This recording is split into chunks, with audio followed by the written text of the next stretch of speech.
Philando Castile.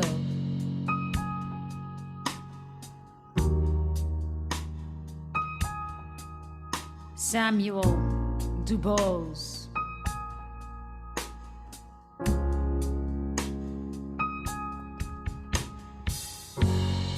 Freddie Gray.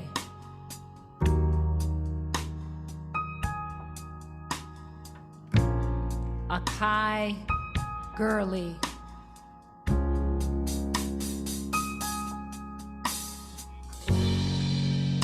Tamir Rice.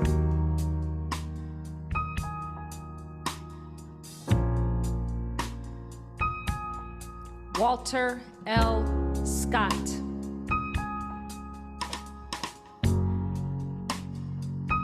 Sandra Bland.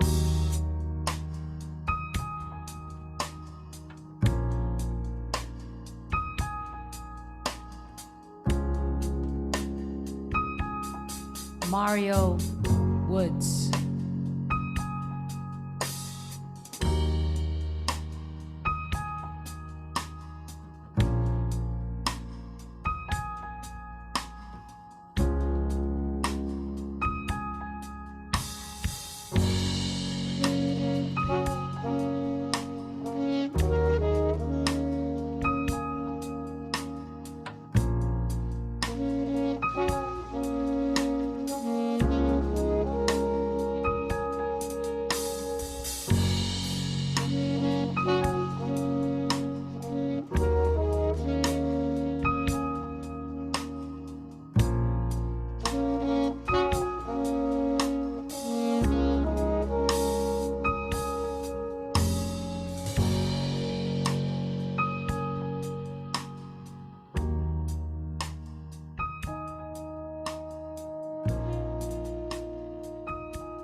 George Floyd, and how many names of people that we don't have, not only in the past, how many will we lose in the future?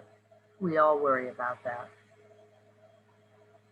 This program, The Sounds of Struggle, really looks at music as a touch point, a place to meet people, a place of coming together.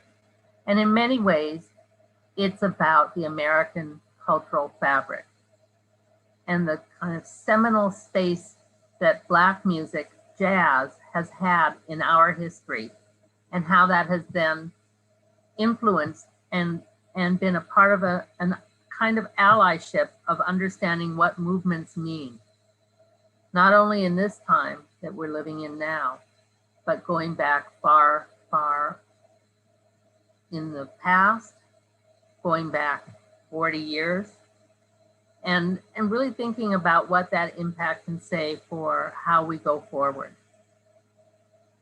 Asia Society has worked with Jon Jang and Francis Wong over many years, and many other artists, in really envisioning a kind of American fabric in which movements were really at the crux, and really jazz has been a big part of that.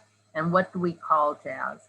But the kind of inspiration for understanding our society in a more nuanced, deeper way, and one that is really, in fact, questions the idea of how can we be inclusive? What does inclusive mean? How can that become something that is actually meaningful to the ways we live our lives? So I'm very much thinking about this 1 year anniversary and what it calls us to action.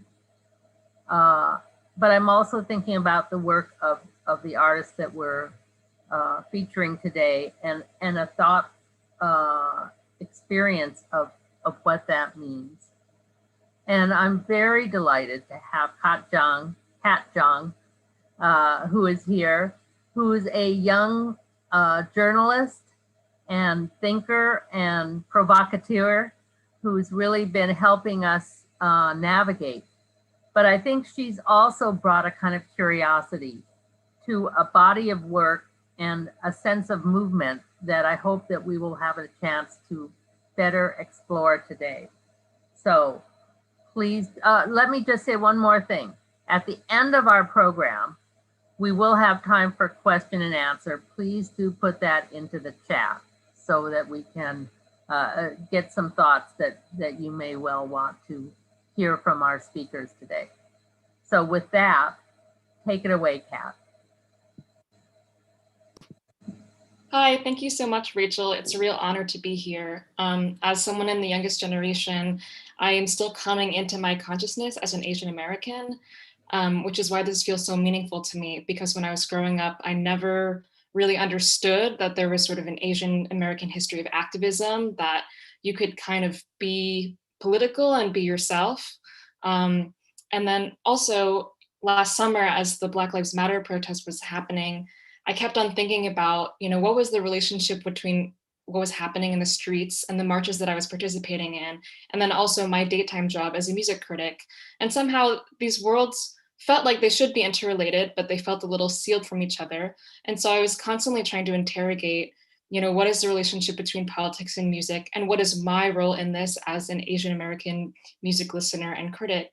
And so I've really appreciated being able to have conversations with people like Jon and Francis, who have been involved in decades of Asian American activism and have come to understand themselves as a part of a political struggle, but also a political struggle that's aligned with the political struggle of other people, and have managed to channel it in music in a way that is not just, pandering or didactic, which can be sometimes difficult with music that is branded as political. So I guess to start off, to introduce this, as a young person, I was really surprised to learn about the sort of Asian American movement, the early Asian American movement, and all of the political stuff that was going on at the time. And you two were both sort of coming of age. So I was wondering, what your early political education was like. And maybe we could start with Francis, because I know your brother was, I think, at UC Berkeley at the time of the Third World Strikes. Sure. Well, thank you so much, Rachel, and thank you so much, Kat, and hold on. I might as well thank Jon, because we've been together. This is like our 40th anniversary, right, Jon, of knowing each other and actually meeting each other in a Asian American movement space back in 1980, 81, something like that. And but yeah, I first came into contact with the political movement because when I was in sixth grade, my brother was at UC Berkeley in the fall of 1969. He was starting college, and he was walking through Sproul Plaza, which is like the main place where all the student movement kind of gathered. And that was the day he remembers helicopters went over and says, you all disperse from the crowd, and we're going to come back in 10 minutes and drop tear gas on you guys. And so, but 5 minutes later, the helicopters came back and they tear gassed everybody in the plaza. And so it was, that was kind of his introduction to the politics. So was not a really heady thing. It was, really part of, there was this movement going on to resist the draft, to support ethnic studies, and he was introduced very viscerally through the repression of the state. And so that kind of brought up his interest in ethnic studies, and he used to bring his ethnic studies books home to me, and then that's how I got introduced to the politics of Malcolm X and the politics of the Asian American movement. Yeah, at a young age, I think I was 12. Yeah. Mm-hmm. And then, Jon, you had talked about how you sort of visited bookstores in Palo Alto and were incredibly influenced by Black liberation movement music and books. Could you talk a little bit more about that? Yeah.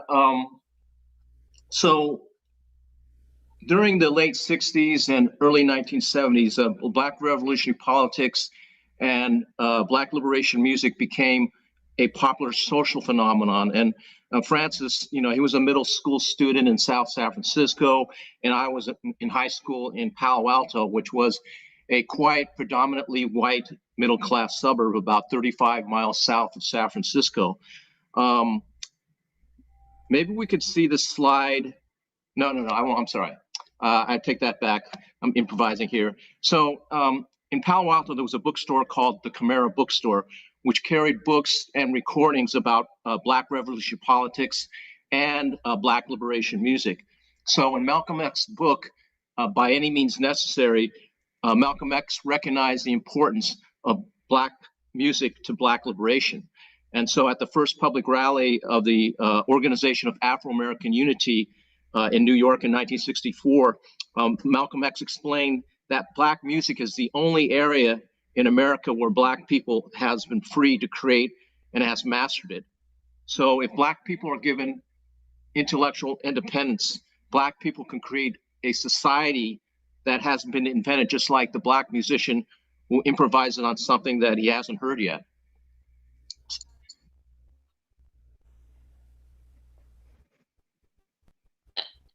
And can you elaborate, or I guess some people might say, Asian Americans and jazz, or, these are two different kind of ideas, Asian struggle and Black struggle. So I was wondering specifically what kinds of principles and maybe ideas you feel like you got from both the kind of music and then the speeches and the literature.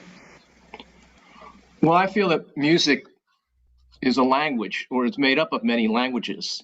So if there's ever been sort of the skepticism that Asian Americans cannot perform Black music because we're not Black, then I guess the same can be said if that we cannot perform 18th and 19th century Western European classical music because we're not Europeans. So it's a language. If you're white, Black, Chinese American, you can learn Chinese language. You can learn French language. You can learn Spanish. So that's my perspective. But also, I think it's important for Asian Americans to collaborate and respect Black music and the creators of that music. And so I think with Francis and me, if we're leading ensembles with Black musicians, it's kind of awkward. And so we're very mindful that the Black musicians are equal, if not more, and that they're not the hired help. That's the kind of relationship we do not want. Both of you are associated with what is deemed the Asian American jazz movement, although I know that phrase is a little iffy among some people who are technically a part of it. I was wondering how this kind of idea of an Asian American jazz came to be in the first place, and what was your kind of early engagement with the concept?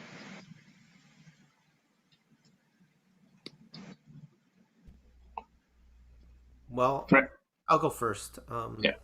So actually, we came into contact with the term Asian American jazz through the Asian American Jazz Festival, which was started by Kearny Street Workshop. That was founded by I guess George Leong and Paul Yamazaki. And so it was a banner, I think, and really a very important space that was created for Asian Americans to feel like they could be themselves in the music. And so and within that space, it was really important that the Asian American jazz space wasn't just Asian Americans, but really it was really a continuation of the third world solidarity movements. Just like everybody who just like so that at that first Asian American Jazz Festival that John and I attended, there was this book band United Front with Anthony Brown and Mark Izu and George Sams and Louis Jordan, There was the band with Russell Baba and Eddie Moore. I mean, all the bands kind of had this kind of solidarity, and I think to me that was uh, the idea that jazz could be a space or field in which um, this kind of solidarity could be expressed and built. That really inspired, both John and me to kind of go further into that. And there was a strong Black Asian solidarity. So, like in the San Francisco Bay Area, you had United Front, which was made up of uh, three African American musicians and two Asian American musicians. In New York, you had Jason Cow Wong, who was part of a group called Commitment with William Parker, and that was a Black Asian uh, ensemble. And then also in the San Francisco Bay Area at that Asian American Jazz Festival, the first one in October of 1981, there was Russell Baba's ensemble that Francis mentioned with Eddie Moore and a white musician named Mel Graves.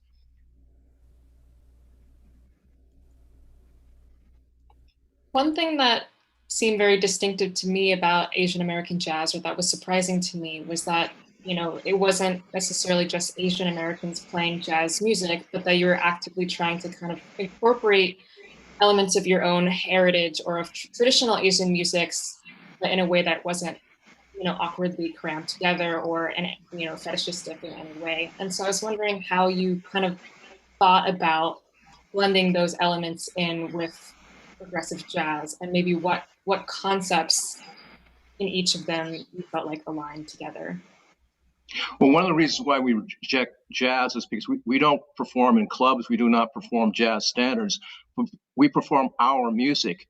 We create and we own the music, and that's in the spirit of some of these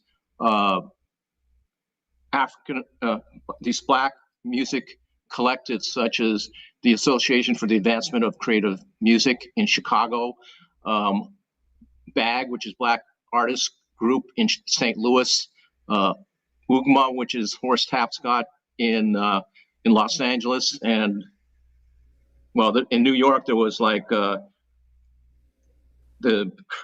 well, actually, your turn, Francis. Why don't you complete that? I don't want to be Mr. Know-It-All. Well, see, I think like for me, it was like there was a space that was created in San Francisco. There's something particular about San Francisco because Keystone Corner was right next to Chinatown, you know, and so, but I actually saw a collaboration between Ali Akbar Khan and John Handy.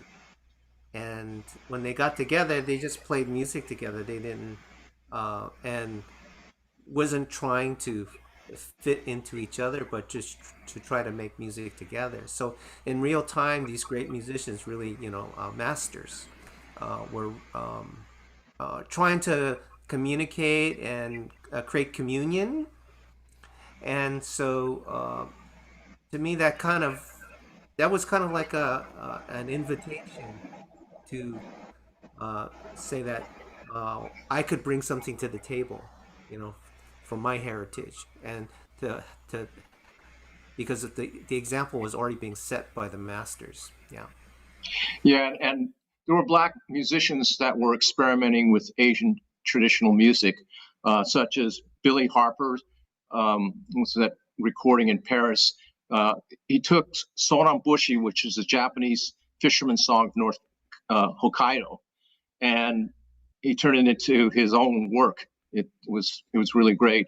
McCoy Tyner, there's a on the album cover of Sahara, he's sitting in like I don't know the ghetto part of Philadelphia, playing on a koto, a Japanese zither instrument. So those were early examples and inspirations of the use of Asian traditional instruments and music by Black musicians. Well, I also wanted to mention Monk did a recording of Kodono Tsuki, which is the moon over the ruined castle, and and you know it these things provided a milestones to go by. And it was just inspiring a few years ago that Mia was returned to that composition and did a recording with Reggie Workman and Andrew Cyril. And so I think it's just like this discourse, between the musics and and how these musics were signifiers on the part of Asian Americans and Black musicians. Growing up, I had some kind of relationship to Chinese culture through my parents, but they didn't necessarily play Chinese music. A lot of the music I listened to was just through pop radio, and probably, a lot of people in China also love kind of Western popular music.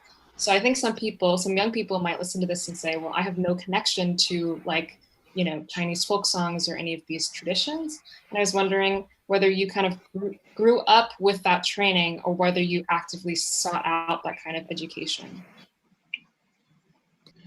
Well, my story is in 1988, Francis Wong and I were members of the Chinese Progressive Association, which was a Chinese American progressive organization based in San Francisco, Chinatown. And so there was the Chinese Progressive Association, also known as CPA, invited me to perform at their 16th anniversary banquet. And so the director, Mabel Tang, had asked me to perform either the Butterfly Lover song or the Yellow River Cantata. And I asked her if she had any recordings or even music, and she said no. So I had to haphazardly walk down Grant Avenue, the main street of San Francisco Chinatown, scratching my head, asking merchants who only spoke Cantonese and I only spoke English, if they had recordings of the Butterfly Lover song. I would do that okay, this was 1988, which was like 4 years after Morris Day and Time does this performance called The Bird. It was like in the Prince Purple Rain film. But anyway, I started flapping my wings, and so my bird flapping technique was too good. They showed me a cassette recording of birds flapping. So fortunately, to make a long story short, a CPA member did have the vinyl recording, and I learned it overnight. And because Jesse Jackson paid a lot of visits to San Francisco Chinatown, talking not about the Rainbow Coalition or this election, but also talking about Asian American issues. Sometimes Francis and I would have to play his anthem, which was "Country Preacher" by Cannonball Adderley, but it was composed by Joseph Zawinul. And that was recorded at, Operation Breadbasket event in Chicago in 1969, which is organized by the Southern Christian leadership. I'm losing my memory on that. But and so there was a merger of, this is sort of like Black Asian solidarity through the music, through the blend of the Black church soul groove of Country Preacher with this beautiful traditional melody that originated from the first all-women's Chinese opera company. So that was a starting point for me to explore, actually more specifically, Chinese traditional music. I think one of the things I just want to point out is that that while we may not have grown up with this music, we want it to be relatable as musicians in the communities that we were committed to being involved with as organizers. And so my first recording called Great Wall is actually a Chinese patriotic song that was given to me and John by a librarian, a Chinese or Taiwanese librarian who was fighting Stanford University because she had been a union organizer and she had been fired. And so part of the being relatable in terms of building the movement was to really to engage with the culture.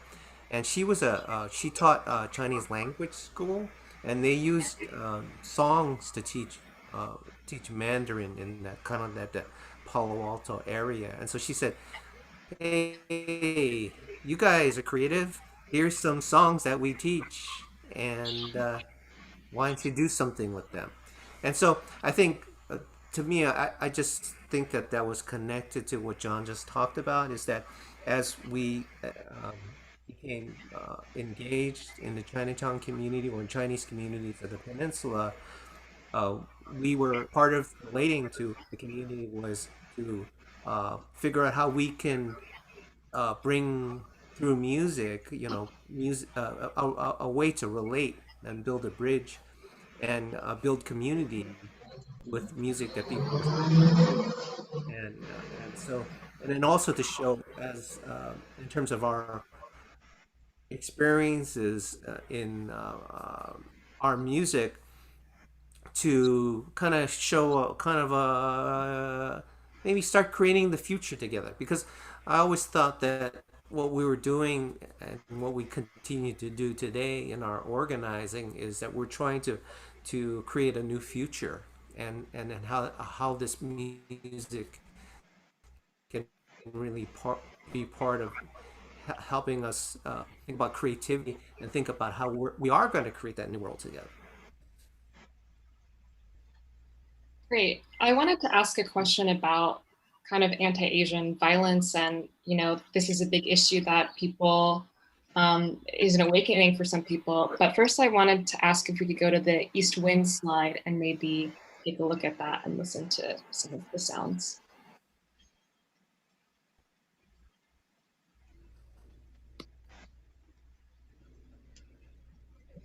East Wind!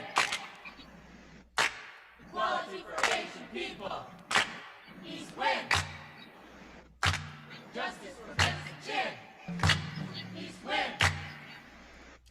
Equality for Asian people! East Wind!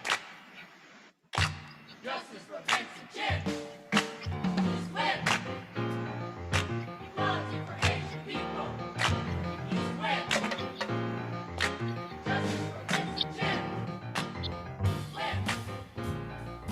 Equality for Asian people! East Wind!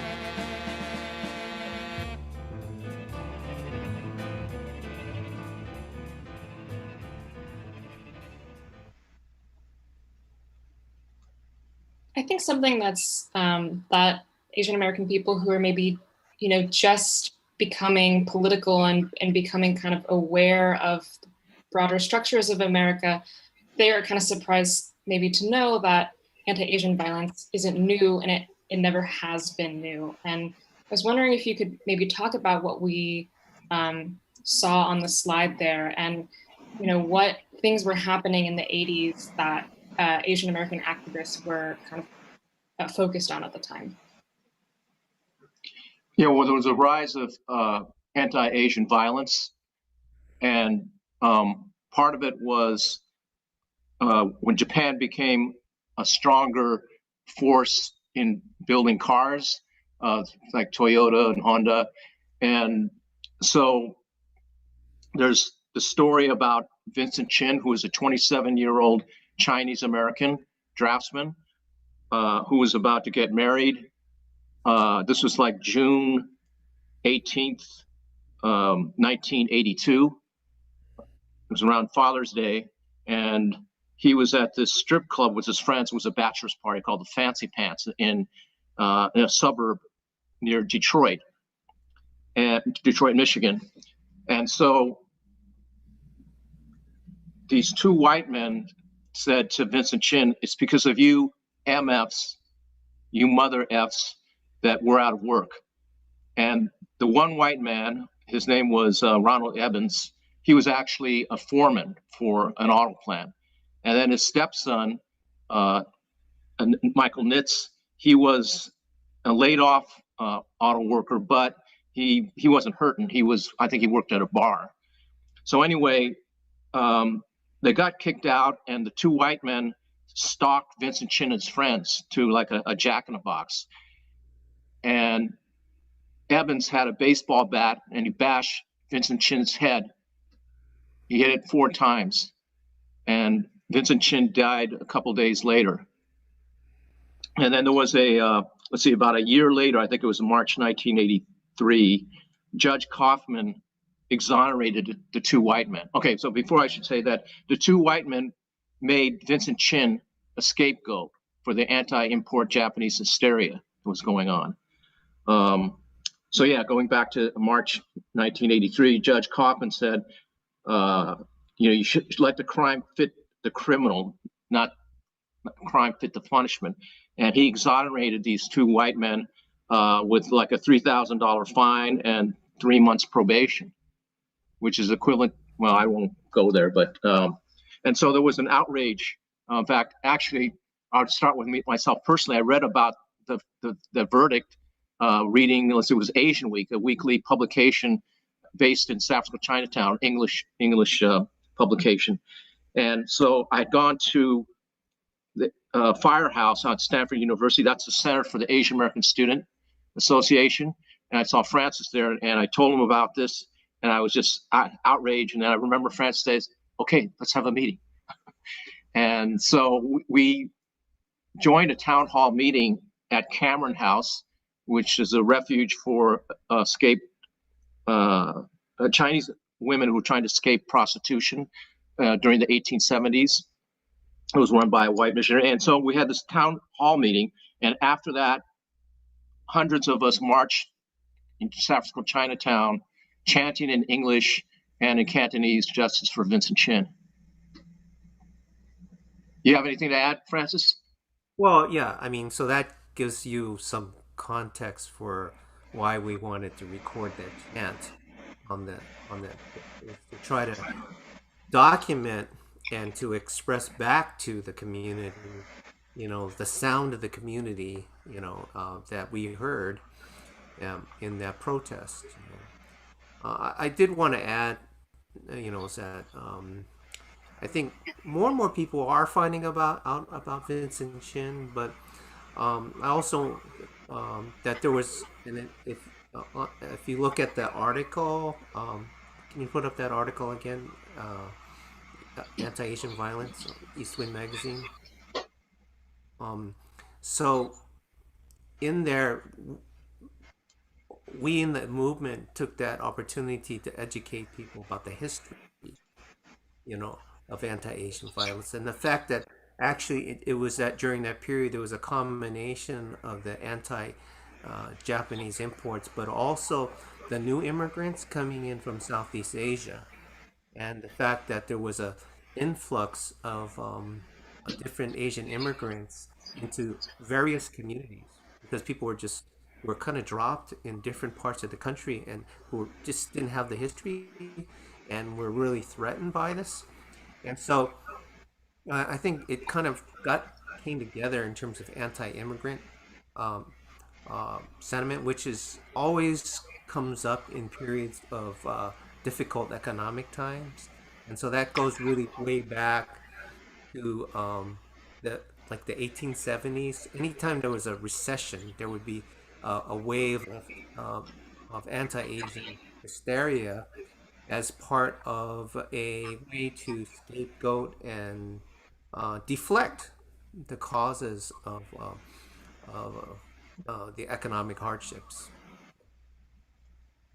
Yes, and Dennis Kearney, who was a demagogue who founded the Working Men's Party, was trying to fan up that Chinese immigrants were taking jobs away from white workers.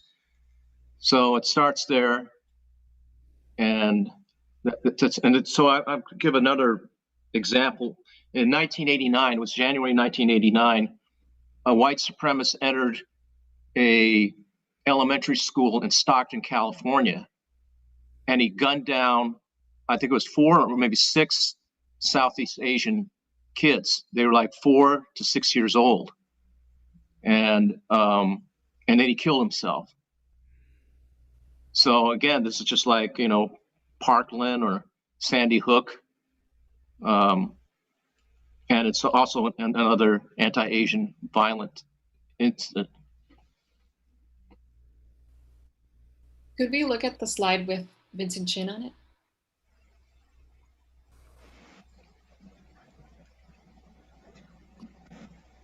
That's Vincent Chin.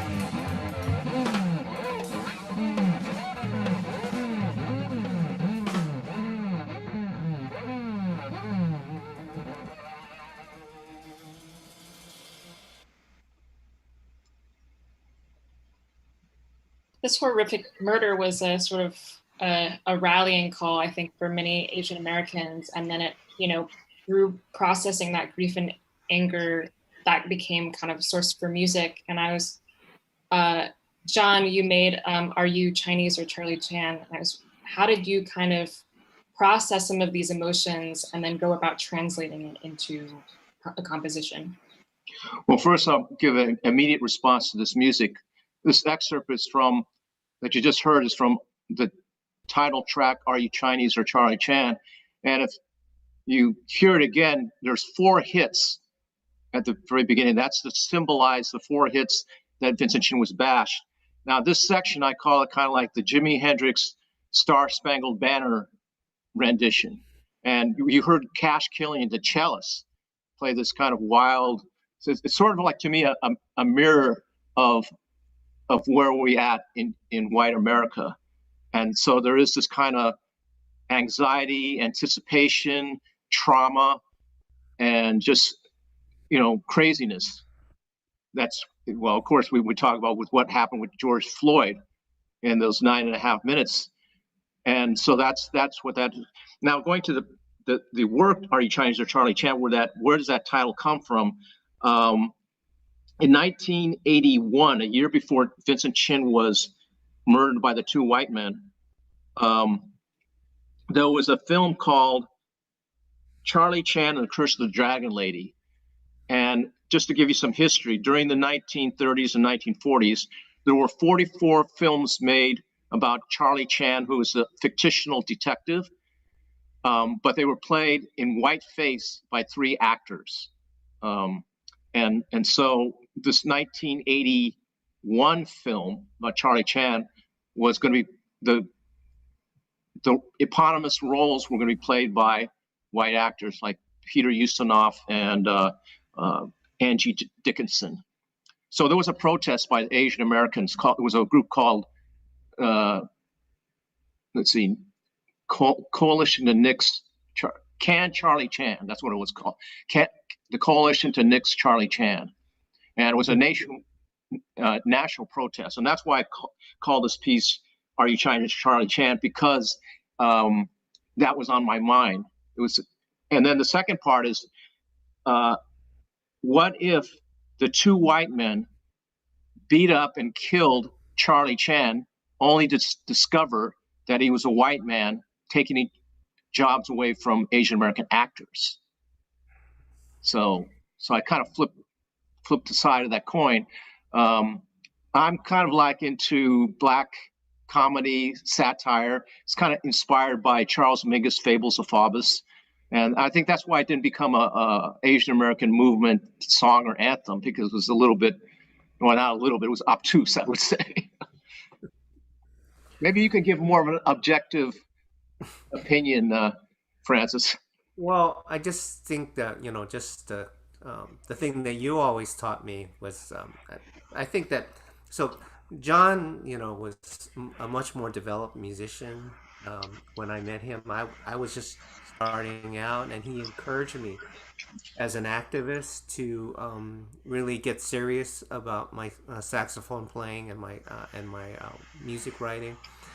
And so one of the things that I learned from John that I didn't learn in my violin lessons was about how music could be signifier, and then how that's one of the things that in black music there was a ongoing and very deep practice of signifying, and how in our music we could signify our history, our experiences, our thoughts, our feelings, and and our sense, and also envisioning the future. But also we could use a sarcasm, and all these kinds of things, as a way to make our expression not just about fitting into a commercial bag, but to really make art that would speak to the struggle, and then also that art could be a way that we could organize, because we could people could say, oh yeah, you can make because people are realizing that you can make music, you can write text, you can write music, you can write your stories, and you can write your truths.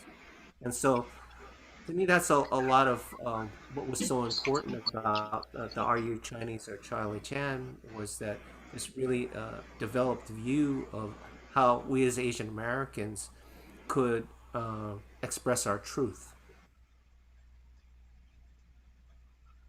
You two have both expressed some kind of hesitation about the term political music or just branding your music as such. And yet your work is also deeply aligned with social justice movements. And so I was wondering if you kind of elaborate about your resistance to the term and kind of what the distinction is between like so-called political music and then the music that you're attempting to make.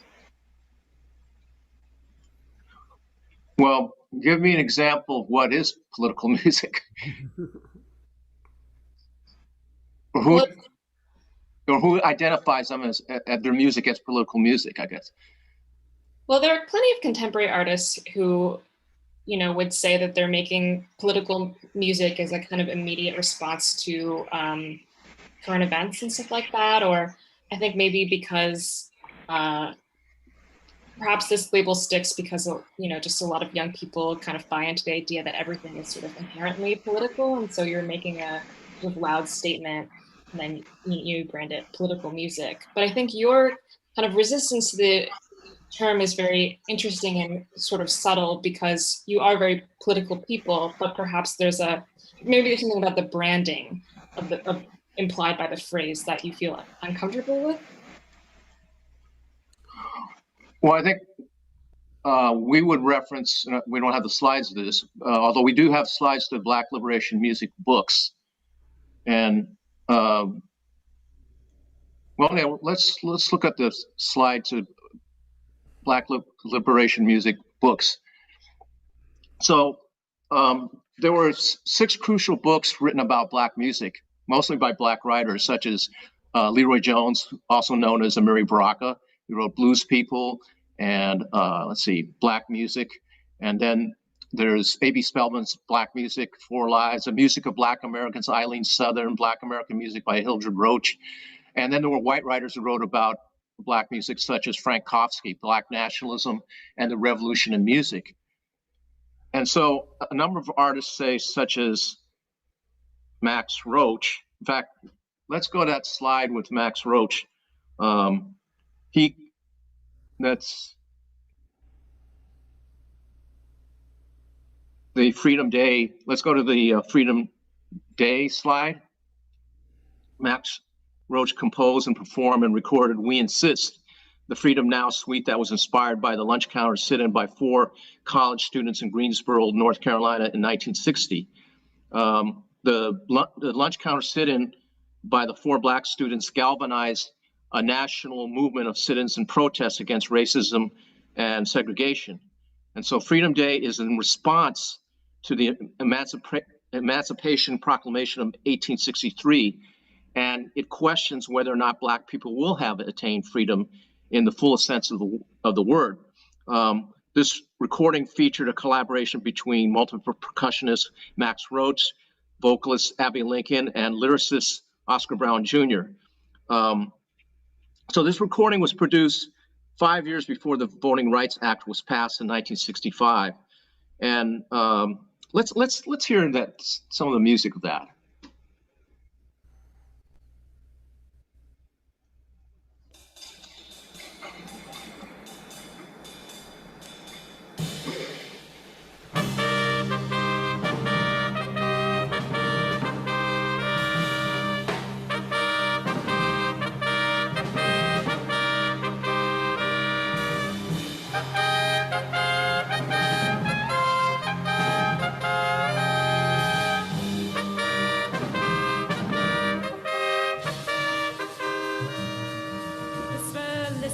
Whisper, listen, whisper, say we're free. Rumors flying, must be lying, can it really be? Can't conceive it, can't believe it, but that's what they say. Slave no longer, this is Freedom Day. Freedom Day, it's Freedom Day. Throw those shackling chains away. Everybody that I see says it's really true, we're free.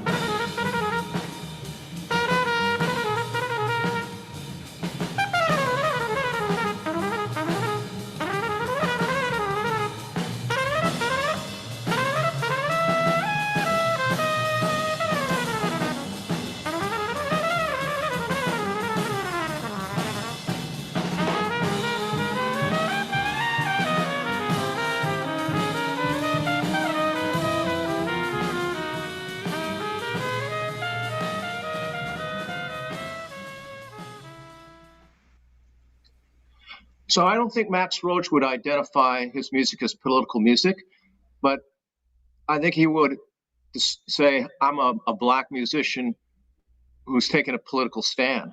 And I think that's how France and I feel.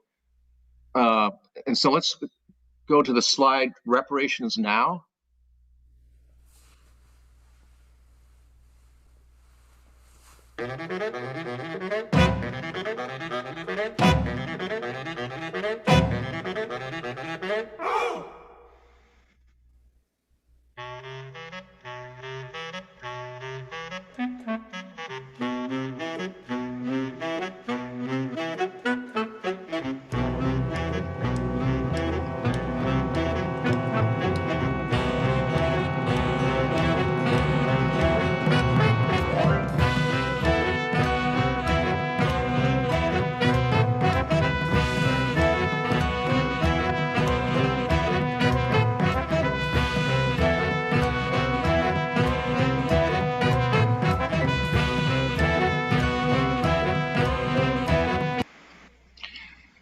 So Reparations Now, this is a work that I composed in 1988, and I'll maybe talk about that later, but it was inspired by Charles Mingus' Haitian fight song, and let's hear the music come from that slide.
So the Haitian Fight Song by Charles Ming is, to me, is in reference to the Haitian Revolution of 1791 to 1804, the first successful Black slave rebellion led by Louverture Toussaint. And so I was inspired to compose Reparations Now, Concerto for Large Ensemble, and taiko, which is Japanese drums. And I started writing this in 1987. Reparations Now is sort of pays tribute to the Japanese American movements and their fight for redress and reparations because of what, let's see, President Frederick D. Roosevelt, when he issued the EO 9066 on February 19th, 1942, which sent tens of thousands of Japanese Americans' families and children in U.S. prison camps. So during the 1980s, again, this was during a very difficult time for Japanese Americans to fight because of the anti-import Japanese hysteria. And so anyway, going back to your question, Kat, about political music, yes, I think that my mentors, such as Max Roach and Charles Mingus, I don't think they would identify their music as political music, or I wouldn't identify my music as political music, but actually as an Asian American artist taking a stand through music. I don't know if it's semantics, but that's just how we feel.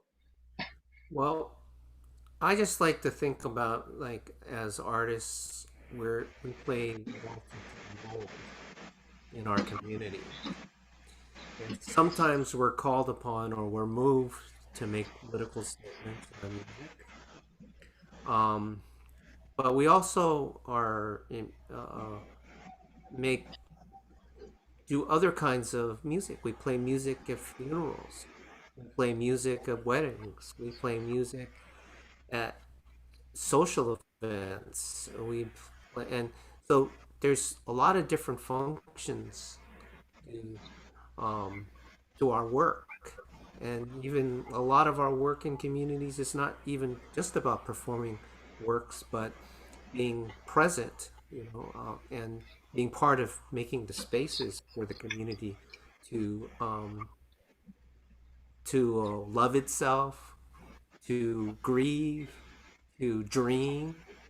And I think that there's a tendency when to talk about political music is to just focus on one kind of function, and to paint us in that way in order to limit, limit the interest in our work, and also to reduce us to in ways that does not allow us access to be respected in the broader American uh, musical landscape. So that's one of the main reasons why we tend to resist this characterization of our music as political.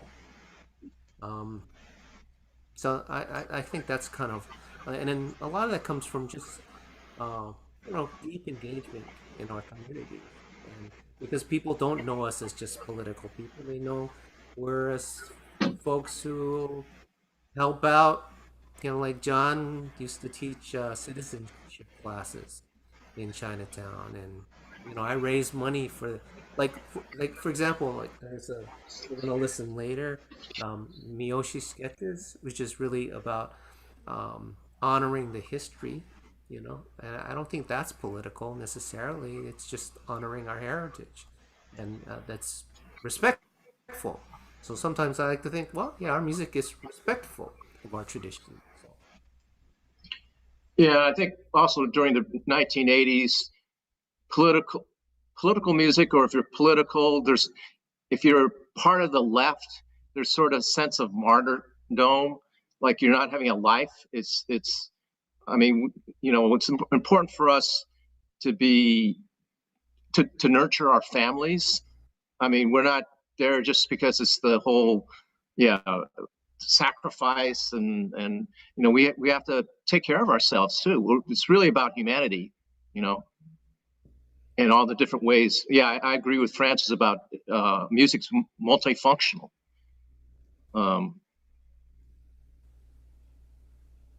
So Yeah, can we, political music is not angry too. You know, there's that kind of stereotype. I don't know if I should say this chant. It's got okay. I'll give this one. There was this. I won't mention the leftist group, but they were pretty sectarian, and and this one guy, he just kept saying "f you" all the time, and it's just "f you, f you." That seems like all he just had a lot of anger, and so he would use this chant: 1, 2, 3, 4. We don't want your f war. 5, 6, 7, 8. Organize to smash the state. 9, 10, 11, 12. Free our sisters, free ourselves. And I would go back and say 13, 14, 15, 16. Shut up, Eric. No one's listening. Anyway, that's improvisation. That's why the left left me out. But I was in the left, though, just out of left field.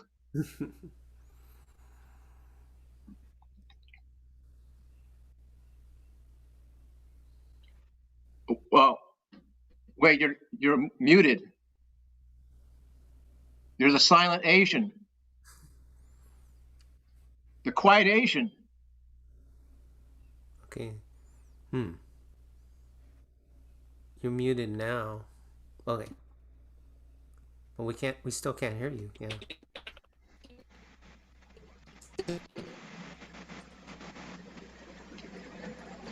We want to try sign language? Can we play music? Okay. Oh yeah, we have our later works. Okay, there we go. Here's something.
Because we're running out of time, can we play the Two Flowers on a Stem?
those are two lovely pieces of music. I think we're going to switch to the Q&A, but while people are preparing their questions and putting them in the chat, I just might ask one just to kind of get things started. Something that I didn't get to ask earlier was just, how did Asian improv start? Well, Asian Improv Records really started on. John had made a couple of records for United Front's label, RPM. And by the time he was going to make his a new album, they were no longer operating as a record label. So we had to form our own. And so, and based in kind of our, by the time we were doing this, was in 1987. We were, trying to decided to create an organization that would reflect our Asian American movement values, and to actually create a music organization that would be an arm of the Asian American movement, similar to a lot of organizations like the AACM were extensions of were part of the Black Arts movement. So that's how we started, and we started by making that first album called Ballad or the Bullet, and that's where actually coined Asian American improvised music as kind of a describer of our music. Yeah. And our mission statement is Asian Americans, no wait, new directions in music by Asian Americans. So we didn't call it Asian American music, and it kind of gave the feeling of it being democratic, that it wasn't questioning what kind of music you were going to contribute, but that it was experimenting, exploring new directions.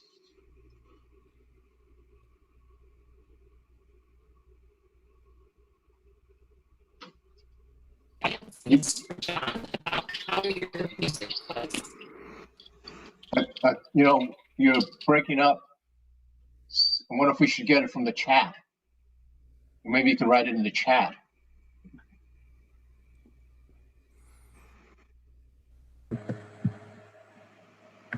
So I could ask a question. Can you hear me? Yep. Yes. Yep. Great.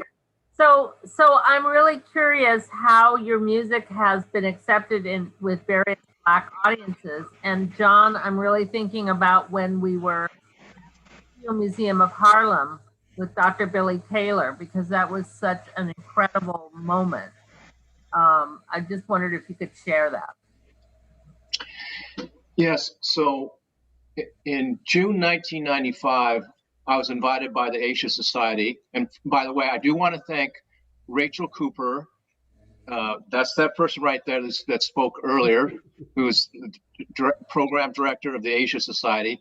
Rhoda Grauer and Winnie Lee for making it possible for me to, that last piece you heard, Two Flowers on a Stem, that was the outcome of that series called Crossovers, in which we gave performances, we did residency activities such as at the Studio Museum of Harlem. So that was with Dr. Billy Taylor, pianist, composer, icon. And let's see, Bing Chen, who you heard perform on the erhu, that's a Chinese two-string instrument that you heard on Two Flowers on a Stem, and me. So when I think back, Dr. Billy Taylor had asked Bing Chen to perform the spiritual Nobody Knows the Trouble I've Seen. And it was just like a Chinese sorrow song. That's a term that I invented. And it was so beautiful, even though I think Bing probably didn't have a sense of Black people's history in the United States because she was from China, from Shanghai.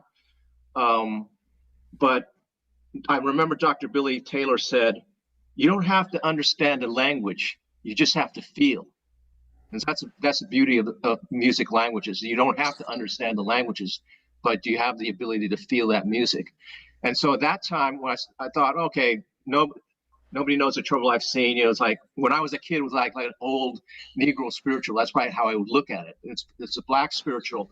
But now when we look at it in the context of George Floyd, the murder and legal lynching of George Floyd, nobody knows the trouble I've seen. When we see that, like, yeah, what his family's going through, his kids, his brothers, his sisters, you know, going through this year, and just what it means to be a black person in this country. I mean, it brings a new meaning to nobody knows the trouble I've seen.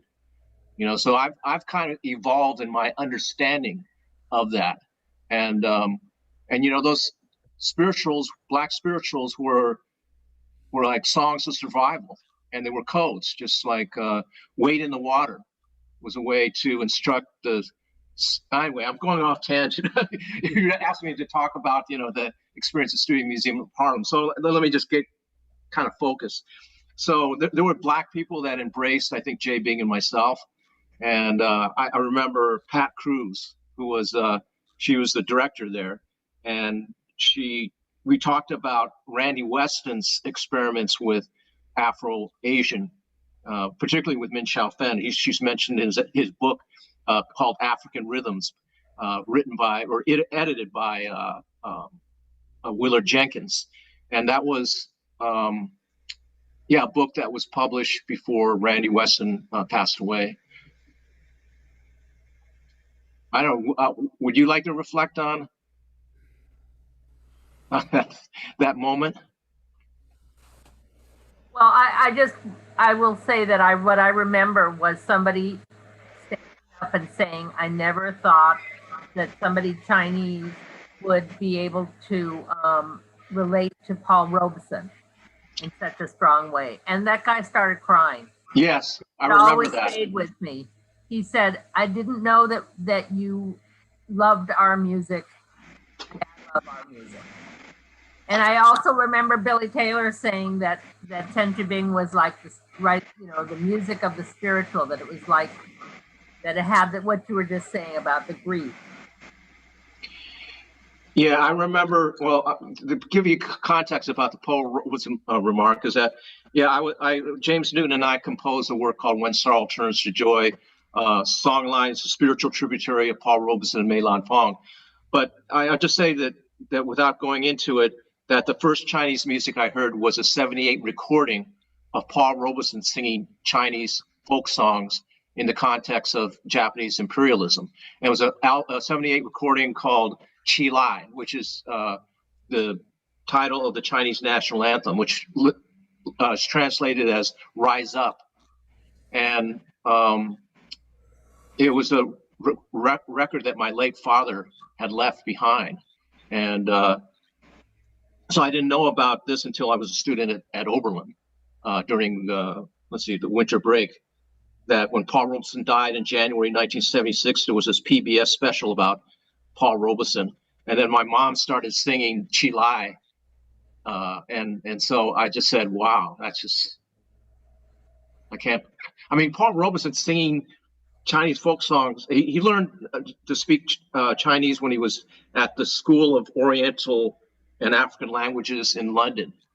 And so, I mean, this is before the internet, before I mean, it's amazing. He learned 8 languages. He could sing and speak fluently in those languages. We have a question from Kathy Lowry, who says she's thrilled to learn where Reparations song comes from. But she wants to know whether either of you crossed paths with Fred Ho, and how do you view his music and Afro-Asian futurism? Well, I think it's Afro-Asian futurism. That's the period of what, 1990s? Or see, Fred Ho, our relationship was from 1984 to 1990. So maybe we could speak to that, but I don't know. My listening to his music after 1990 is pretty spotty. So I don't know if I could really respond to that. How about you, Francis? Well, I mean, I think we acknowledge the role of Fred's voice and his work and the making of basically, I mean, today is the Asian American future compared to when we started, because, we all worked together 30, 40 years ago. So, I think that in general, Fred has made a big contribution. And, had different, really creative ideas about how to blend popular culture into his expression and works. So, yeah. So I think Cat is back. So do you have something, a final question, Cat? Yeah, sorry for the connectivity issues. This is just a classic sort of pandemic problem. But perhaps for, a younger generation of musicians who are kind of trying to find their voice both as, political actors and also just as musicians, do you have any advice to give to them?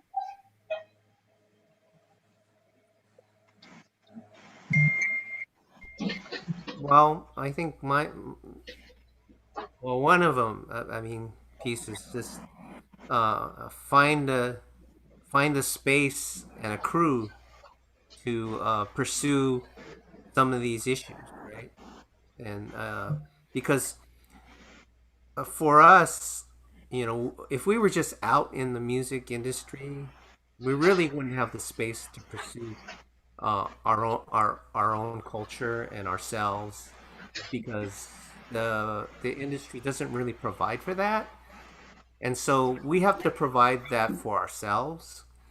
And so there is a tread, independent path in order to get your own voice together. And I just think that that's really, really important before one goes forward, is to really decide what is your purpose. Because to me, I really wouldn't have got involved in music as a profession if I didn't see that I had a purpose. And at that time, the purpose was to fight for the equality of and social justice in this country, and through the examples of these masters, and then as well as my peers, my peer group, I found a calling, and I found something that I could give my life to. And so I just feel like that's something that, as young musicians, is like, if you're going to give your life to music, why are you giving your life to it? So that's kind of one of my main pieces of advice. Well, Jen Shu was a multidisciplinary artist. It was about 20 years ago. She gave this performance. She played on I think, Korean moon guitar. She played piano. She sang. I think she even played the violin as well. She's a real special person. I mean, she was I won't say another Paul Robeson, but another Jen Shu. And she had asked me, do you think I should study jazz standards? And I said, I gave her an emphatic no. I said, jazz singers are a dime a dozen. What you have is something real special. And so I guess she seriously took my perspective or advice, and now she's where she is now. I feel very proud of her. Then there's another artist named Mia Masaoka, and I saw her at a bistro club in Berkeley. She was playing jazz piano for like $25 a night, and she was good, but it's like now she recorded her first recording an Asian improv, which is compositions and improvisations, and she changed instruments to the koto, and she not only learned to perform the koto, but she reinvented the koto, applying music technology, and I think she does some kind of interaction with plants, which I probably don't understand, but she was, I think Jen and Mia developed originals. There's a book called Thelonious Monk, an American original by Robin Kelly. It's one of the best books, not just the best jazz book, but just one of the best books written by Robin Kelly. So I think it's about really finding what we say that the Thelonious Monk said, be yourself. You know, Monk, was it no Monk? Monk no? It's a kind of changing the letters of the name, of his name. Oh, and also one thing that I learned from Yuri Kochiyama is learn your history. And also from my Black mentor, Dr. Wendell Logan at Oberlin, is learning Black music history, learning Black history, learning Asian American history, you know, and well, Latino histories. So those, and my piano performance students, my piano performance professor at Oberlin said, you're always going to be a student. And so, yeah, I can't perform and the same things all the time. You got to, I guess that's the Afro or Asian futurism. You just can't stay stuck in the 80s or the 90s or what, you know, we just got to you have to keep moving. All right. Well, I think on that prophetic note, we're going to keep moving. I just am so grateful to all three of you, because this is a conversation that's so important. And, you know, I know we just touched the tip of the iceberg in many ways, but I think there's so much more to say. And whether it's know your history or keep moving, I think that's totally what we need to do as a society. And I think it's our collective history that we're talking about here. So, Cat, thank you so much. Jon, Francis, it's really been a pleasure. And I hope that our audience will continue to explore the Asia Society. We have many programs, and we have a whole jazz series that will be going on for the next year and a half. And in fact, some of the artists that Jon just mentioned will be a part of it. So thank you all. Please do join us again at the Asia Society. And it's been a pleasure. Thank you.